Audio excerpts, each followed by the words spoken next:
Well, in the last 50 years, a little bit more, the solar system has opened to human eyes for the first time after centuries and centuries of speculation and lack of knowledge, ignorance about the actual texture quality of the images of the planets.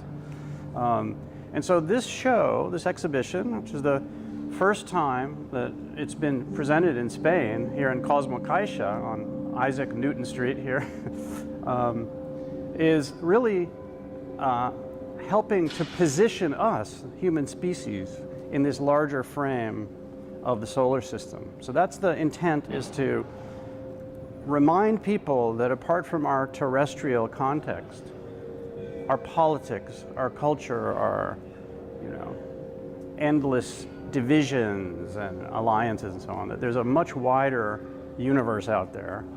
And I think it's useful to consider that sometimes.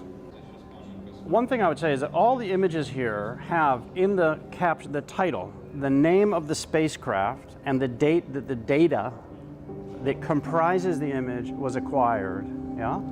And what I did is I went into the archives of these missions, which some of them have hundreds of thousands of raw, individual black and white spacecraft images, and I take the data and I process it.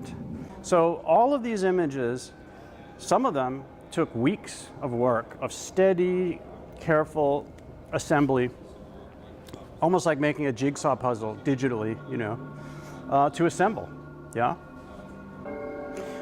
So what I've done with these images is taken data originally acquired for scientific research purposes, and I've repurposed it for art, for photography. I'm positioning images, data acquired for scientific research, positioning it within the history of photography. That's my game. But of course, and with this kind of show, I'm making the argument that these things are coming back together. These images the raw data from these images was acquired for scientific research purposes, but deployed here to belong, as something that belongs to the history of photography and visual representation. Yeah.